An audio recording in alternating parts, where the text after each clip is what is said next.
शांति शांति। ओम।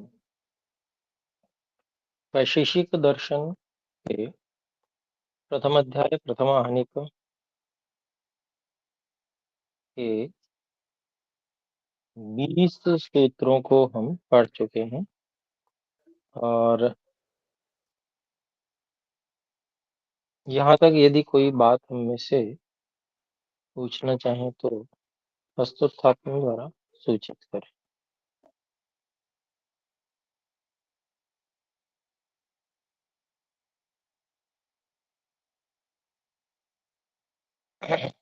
ओम। तो कोई शंका नहीं है तो हम फिर आगे बढ़ते हैं।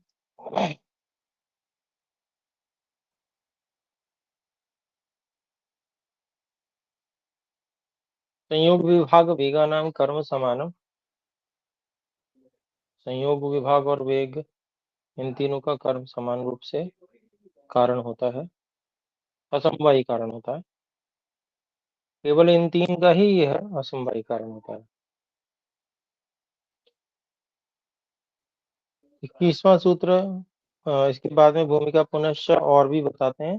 न द्रव्याणाम कर्म। और 22वां सूत्र व्यतिरेका। दोनों एक साथ दिए हैं, दोनों में एक वाक्यता है, इसलिए तो न द्रव्याणाम कर्म का अभिप्राय हुआ कर्म जो है एक या अनेक द्रव्यों का सामान्य कारण नहीं होता है,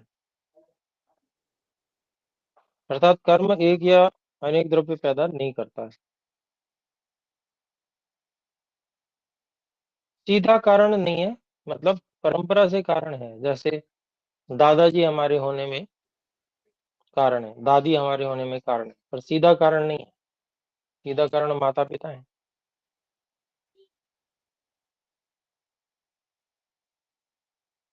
क्यों? व्यतिरेकात असंबद्ध होने के कारण से।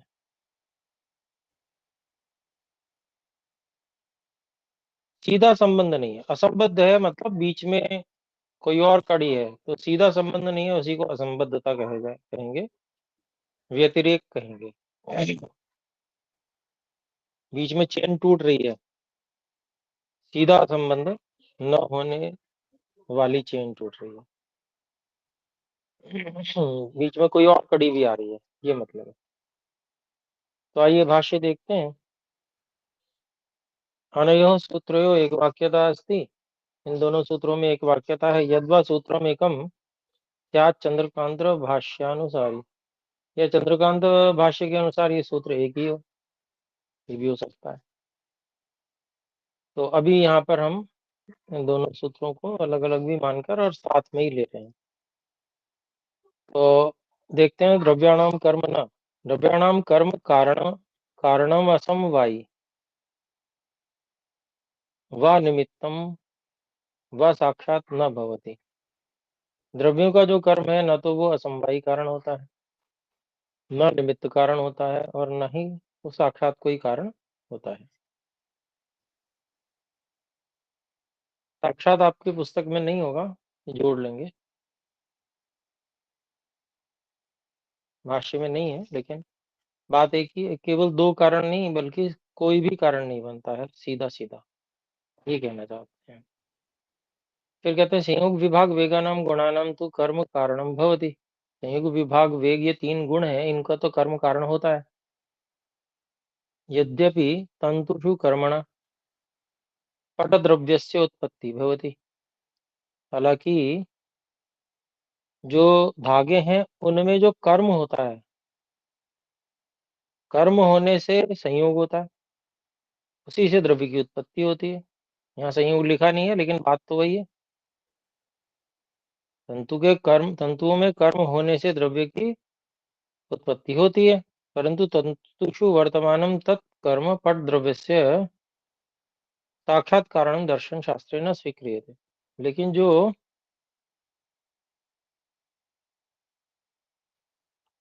कर्म है वो तंतुओं में वर्तमान होता है, तो भी जो कपड़ा द्रव्य है उसका वो साक्षात कारण दर्शन शास्त्र में स्वीकार नहीं किया जाता। लोके तथा दृश्यते।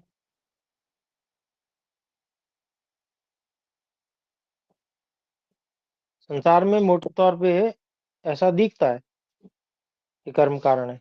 कर्म कारणम अतः एव आशंक्यते, कि कर्म कारण है, ऐसा लगता है सांसारिक रूप से देखने पे, इसीलिए इसकी शंका की जाती है। तस्य कारणत्वम, उस कर्म का कारणपन जो है शंका की जाती है कि भाई द्रव्य के होने में कर्म तो कारण है। तस्मात् तदाशंका निवृत्ते,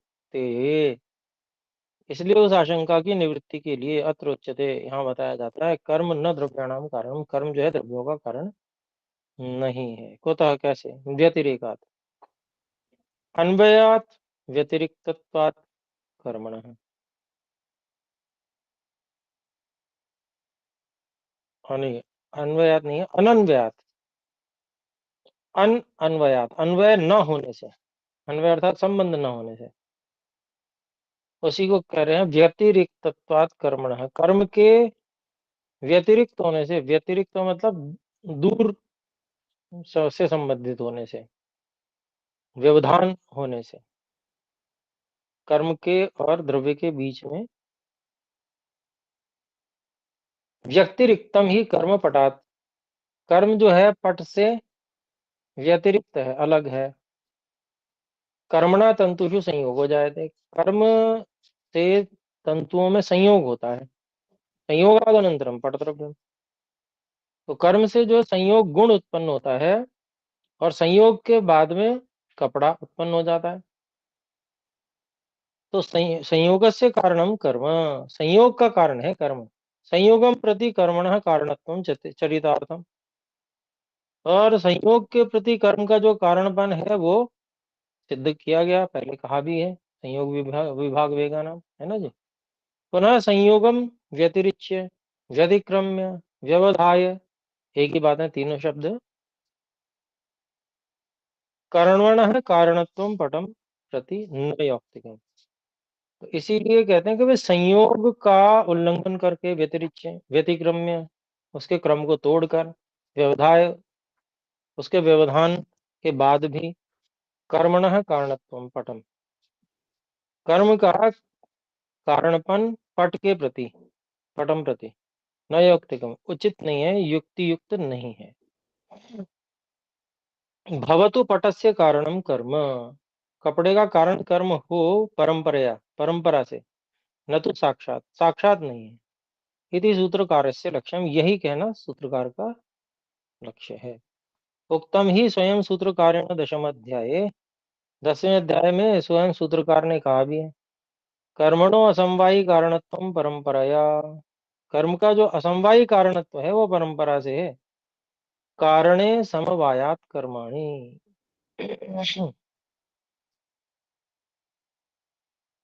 कर्म के कारण में इकट्ठे रहने से,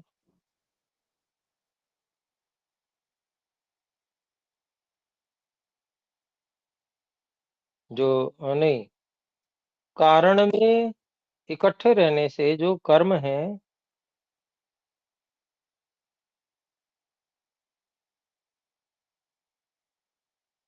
व्यतिरेकात् पदम अन्य भाष्य कार्य अन्यथा व्याख्यातम, जो व्यतिरेक शब्द है, पद है, इसको अन्य भाष्यकारों के द्वारा अन्यथा व्याख्यान किया गया है। चलिए खैर ये तो है, एक मिनट।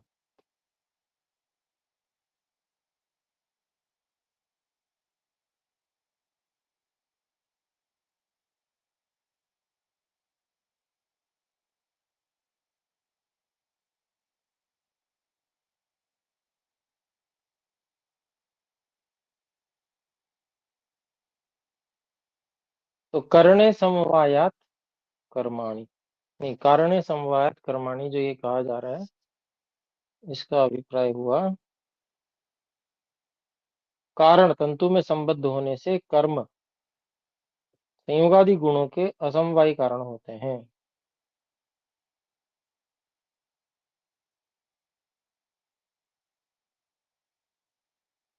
तो संयोगादि जो गुण है उनकी, उनका पीछे से प्रकरण चल रहा है, संयोगाद बाद दूसरा सूत्र है, और तीसरा सूत्र है कारण समवायात कर्माणि।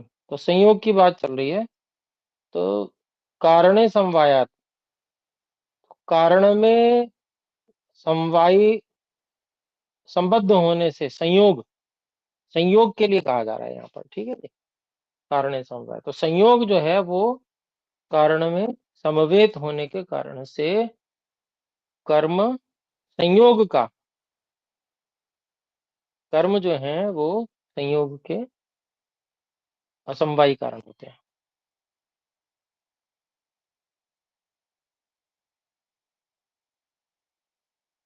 तो संयोग का कारण कहा जा रहा है वहां भी।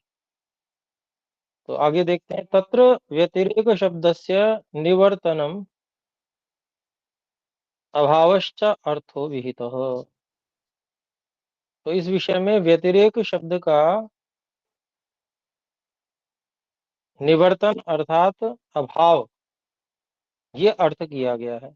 यत कि कर्मणः संयोगो जायते, कर्म का संयोग उत्पन्न होता है, संयोगात द्रव्यम उत्पद्यते, और संयोग से द्रव्य उत्पन्न होता है।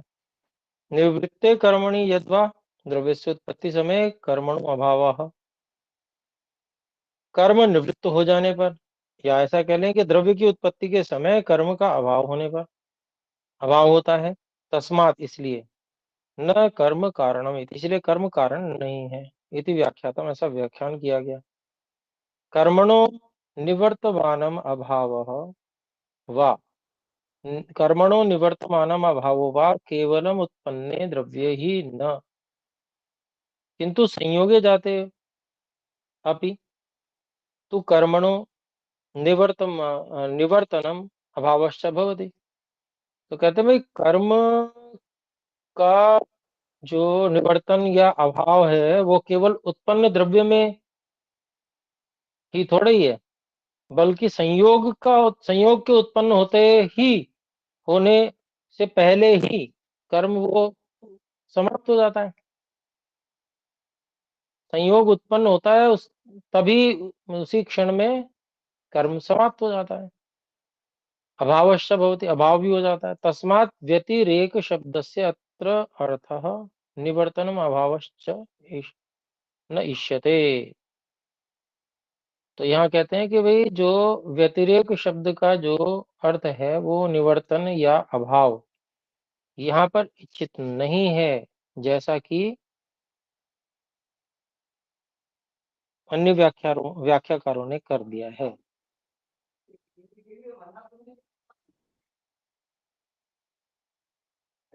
ठीक है, तो हम आगे बढ़ते हैं।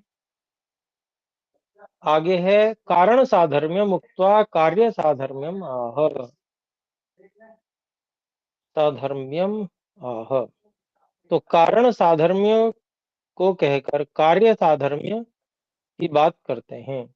द्रव्याणाम द्रव्यम कार्यम सामान्यम,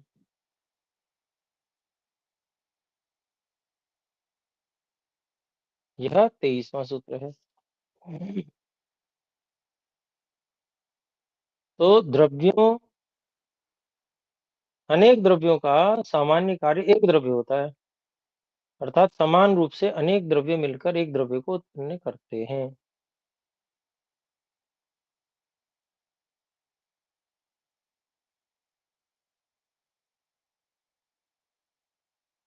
तो गुण की बात होकर फिर कर्म की बात आई, कर्म के बाद में द्रव्य की बात शुरू हो गई। भाष्य है, द्रव्याणामिति बहुवचनम अनेकार्थम। तो द्रव्यों में जो बहुवचन है ये अनेकार्थक है, दो या दो से अधिक के लिए है। द्वयोः अवयवयोः द्रव्ययोः बहूनां वा अवयवानां द्रव्याणां कार्यम् एकं द्रव्यम्, यथा द्वयोः अर्धगोलयोर्गोलः कलशः कन्दुकं वा बहूनां तन्तूनाम् एकः पटो अवयवी द्रव्यम भवति। तो कहते हैं कि द्रव्यों का ये तो बहुवचन के लिए अनेकार्थ, दो या दो से अधिक के लिए ये बात जो द्रव्यों के लिए कही गई है। तो द्वयोः अवयवयोः, दो अवयवों में, द्रव्ययोः, जो द्रव्य हैं उनमें, बहूनाम व अवयवानाम, द्रव्याणाम बहुत से अवयवों का या द्रव्यों का कार्यम जो कार्य है वो एकम द्रव्य वो एक द्रव्य होता है। यथा जैसे दयो अर्ध गोलयो दो आधे गोलों में गोलः कलशः कंदुकम व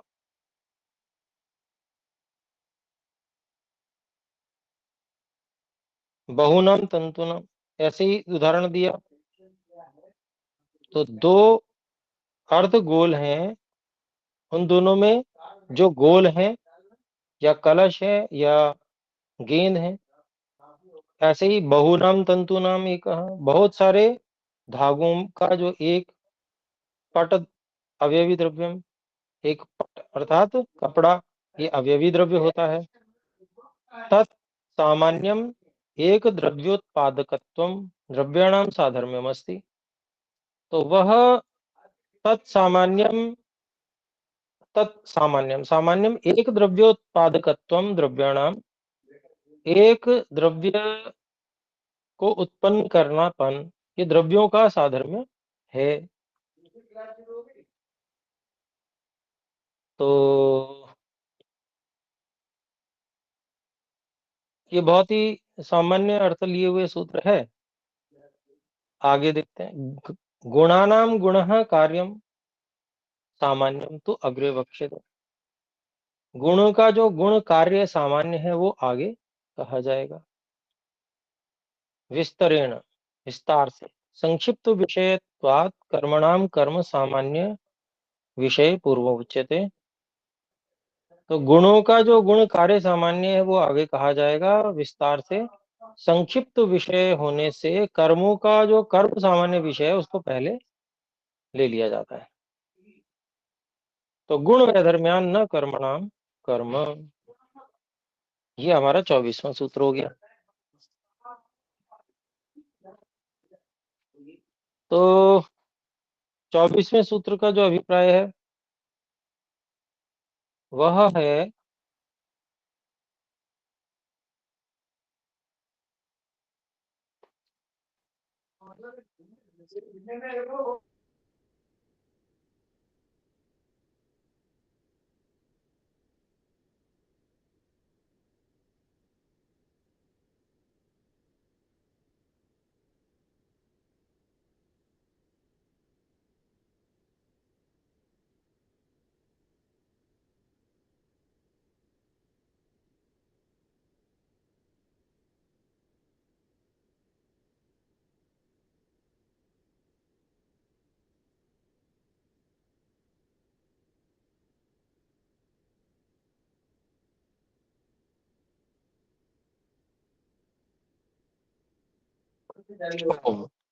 तो गुण धर्म वैधर्म्यात् न कर्मणाम कर्म। तो स्वभाव इनमें विरुद्ध होने से जो अनेक कर्मों का एक कर्म सामान्य कर्म नहीं होता है, क्योंकि उनका स्वभाव ही क्षणिक है। तो जो क्षणिक है तो बहुत सारे कर्म मिलके एक कर्म को कैसे उत्पन्न करेंगे, वो खुद ही नष्ट हो जाएंगे, तो एक कर्म कैसे आएगा, अगले क्षण में होगा वो। तो ये यहाँ पर विषय है। तो आइए देखें भाष्य।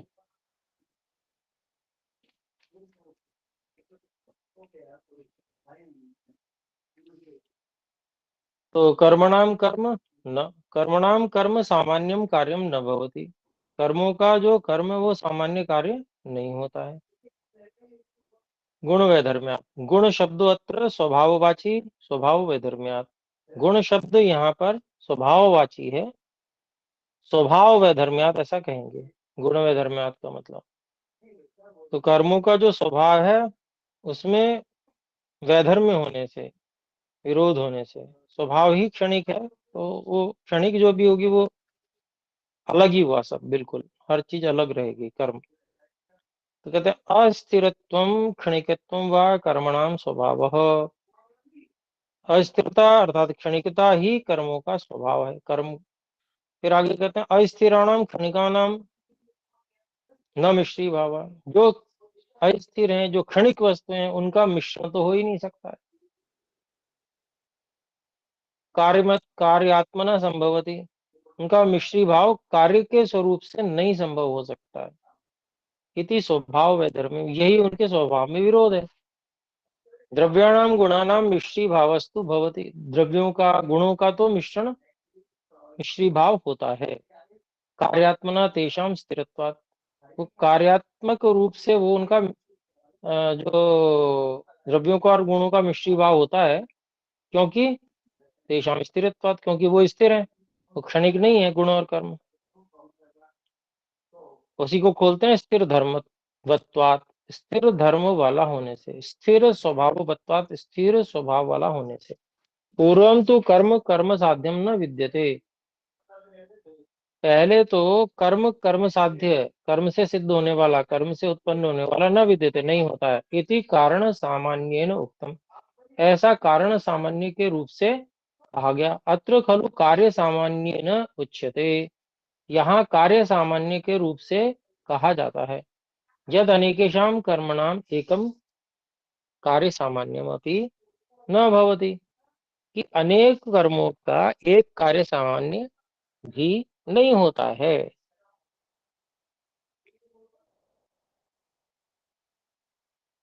इति अपौनरुक्त्यम, इसलिए पुनरुक्ति दोष नहीं है, दोबारा दोबारा कहने का दोष नहीं है। पहले कर्म कर्म को उत्पन्न करने वाला नहीं होता, ये कहा गया था। अब ये कह दिया गया कि बहुत सारे कर्म मिलकर भी एक कर्म को नहीं उत्पन्न कर सकते।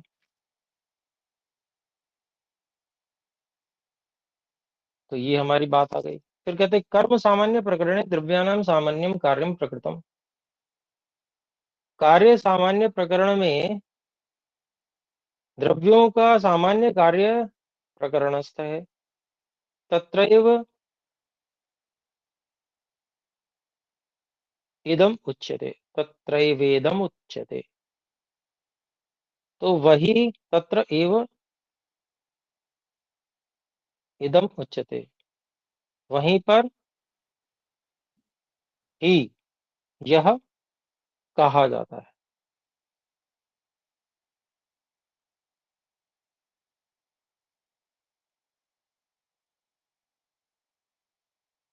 तो 25वां सूत्र है, द्वित्व प्रभृतयः संख्याः पृथक्त्व संयोग विभागाश्च।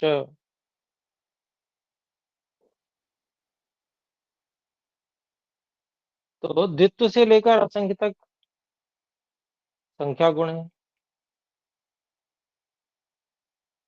और पृथक्त्व संयोग विभाग जो है वो भी अन्य गुण है। तो ये सब गुण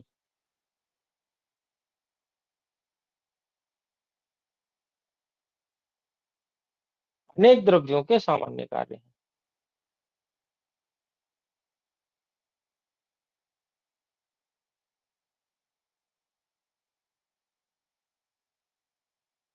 तो ये गुण जो है, बहुत सारे द्रव्य जब होते हैं तो ये कार्य के रूप में उत्पन्न हो जाते हैं। जैसे दो आदि संख्या, दो से लेकर असंख्य तक संख्या, बहुत सारे द्रव्य इकट्ठे हो गए तो हम उनको गिन सकते हैं, संख्या उनमें हो गई। ऐसे ही पृथक्त्व, उनमें सब में अलग अलगपन है, अपना अपना अलग अस्तित्व है, उनका उनका पृथक्त्व है। ऐसे ही किसी को अगर किन्हीं में कर्म करके साथ में लाया जाए तो संयोग हो जाएगा, ऐसे उनको दूर ले जाए तो विभाग हो जाएगा। तो ये सब गुण जो है अनेक द्रव्यों के सामान्य कार्य हैं। तो यहाँ पर 25वें सूत्र में जो भाष्य है उसको देख लेते हैं। द्वित्व त्रित्व परार्धान्तः संख्यात्मको गुणः, तो दोपन, तीनपन और असंख्य तक संख्या स्वरूप वाला जो गुण है ये। और फिर पृथक्त्व संयोग विभागाः च, इनके विषय में कह रहे हैं। तथा पृथक्त्वं संयोगो विभागश्च गुणः, और ये भी गुण है, पृथक संयोग और विभाग, ये जो गुण है। सामान्यम कार्यम द्रव्याणाम, ये द्रव्यों के सामान्य कार्य हैं, क्योंकि जो द्रव्य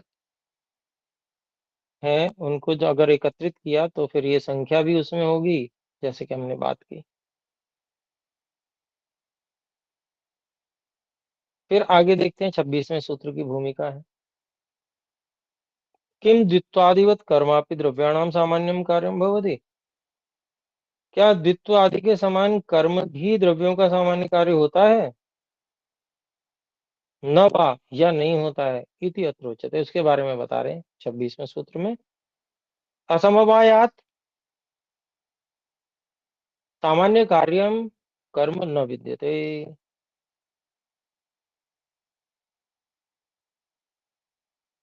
तो असमवायात कह रहे हैं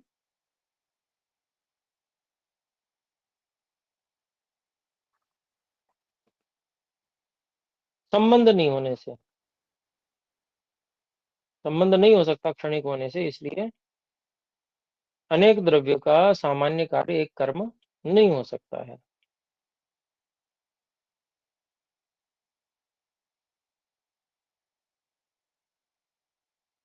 क्योंकि संबंध ही नहीं बैठता।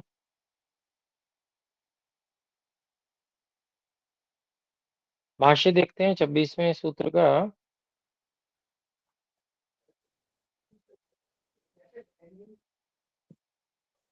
द्रव्य द्रव्याणां वा सामान्य कार्यम कर्म न उपलभ्यते न संभवति। द्रव्यों का, दो द्रव्यों का या बहुत सारे द्रव्यों का जो सामान्य कार्य कर्म वो न उपलब्ध नहीं होता या संभव नहीं होता, एक ही बात है। असमवायात, कारण दिया असमवायात, उसको बोलते हैं द्वयोः द्रव्ययोः बहुषु द्रव्येषु कर्मणोः असमवायात। दो द्रव्यों में या बहुत सारे द्रव्यों में कर्म का समवाय न होने से,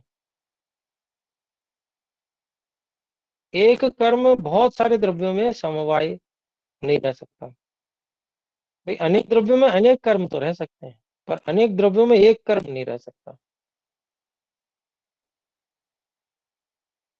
कहते हैं नहीं, द्वयोः द्रव्ययोः बहुषु द्रव्येषु व एकम कर्म समवायेन निस्तिष्ठति। कहते हैं द्वयोः द्रव्ययोः बहुषु द्रव्येषु व, दो द्रव्यों में या बहुत सारे द्रव्यों में एकम कर्म एक कर्म समवायेन, समवाय रूप से अर्थात उसमें रहने के रूप से, न निस्तिष्ठति, निश्चय से नहीं रहता है।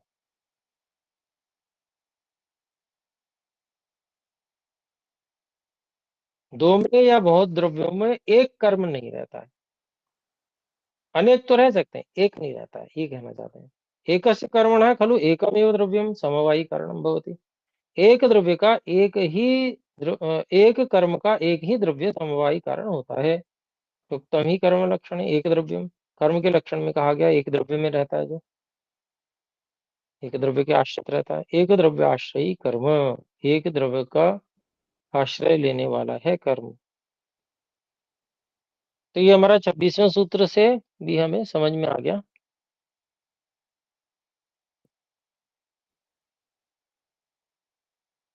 फिर कहते हैं कर्मणस्तु द्रव्यारंभकत्व न भवति, कर्म का तो द्रव्य उत्पन्न करने वाला पन नहीं होता, मतलब कर्म से तो कोई द्रव्य उत्पन्न नहीं होता। गुणस्य द्रव्यारंभकत्व भवति व न वा इति कथ्यते। तो कहते हैं द्रव्य से कोई द्रव्य बनता है या नहीं, इसके बारे में कहते हैं। तो कहते हैं संयोगानाम द्रव्यम, 27वां सूत्र है। और सूत्र कहता है अनेक संयोगों का एक सामान्य कार्य द्रव्य होता है।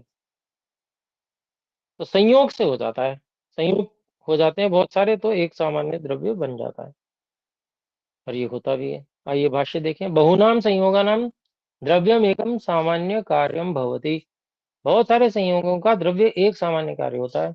यथा तंतुगत संयोगानाम पटः कार्यम एकम द्रव्यम सामान्यम भवति, जैसे धागों में जो संयोग होता है विशेष क्रम से ना, वो उसका जो पट है अर्थात कपड़ा है, वो एक कार्य द्रव्य सामान्य रूप से होता है। पार्थिवाद्य अणु संयोगानाम पृथिव्यादि स्थूलम द्रव्यम सामान्य कार्यम भवति। दूसरा उदाहरण यह है कि पार्थिव आदि जो अणु अणु है उनके संयोग होता है, अणु का सभी का संयोग होता है, बहुत सारे संयोग होते हैं, तो उससे पृथ्वी आदि जो स्थूल द्रव्य है वो सामान्य कार्य बन जाता है। तो संयोगानाम द्रव्यम 27वां सूत्र भी हमारा हो गया। तो अभी इतना ही रखते हैं। तो आइए मिलकर एक बार ओम का उच्चारण करें, इस पे चिंतन विचार कीजिएगा और फिर प्रश्न पूछ सकते हैं अगली कक्षा में। ओम का उच्चारण। ओ ओम